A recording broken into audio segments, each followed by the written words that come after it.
প্রস্তুতি নাও, প্রস্তুতি শুরু করো।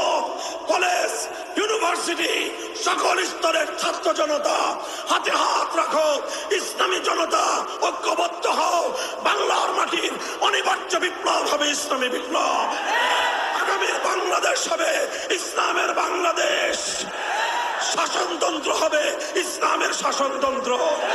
সংবিধান হবে আল কোরআনের সংবিধান। রাজনীতি হবে খেলাফতের রাজনীতি ইনশাআল্লাহ। এই সকল ঘোষণার প্রেক্ষিতে বাংলাদেশের মানুষ নিরঙ্কুশ ভাবে নৌকা মার্কায় সিল মারল।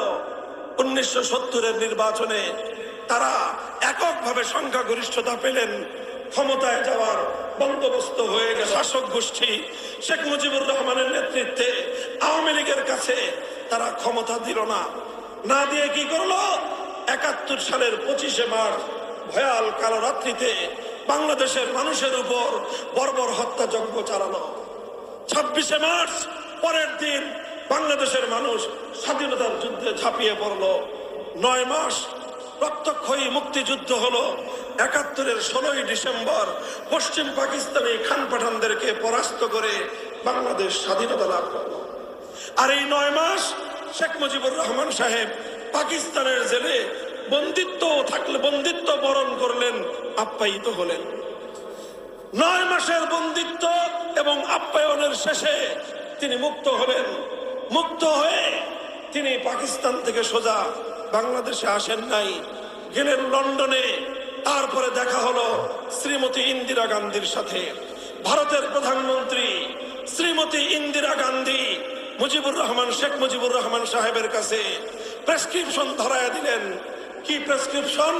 তোমার দেশে যেই সংবিধান হবে সেই সংবিধানটা হবে ভারতের সংবিধানের অনুকরণে একটা সংবিধান। ভারত রাষ্ট্র থেকে আমরা 1947 সালে আলাদা হয়েছিলাম, আবার ভারতে পেপেটে যাওয়ার জন্য নয়।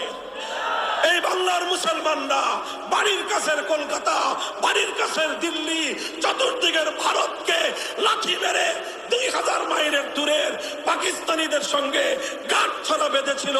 দুনিয়ার উন্নতির জন্য নয়, রাজনৈতিক উন্নতির জন্য নয়, অর্থনৈতিক উন্নতির জন্য নয়, বিশাল সাম্রাজ্যের জন্য নয়, শুধু একটা আকাঙ্ক্ষা নিয়ে।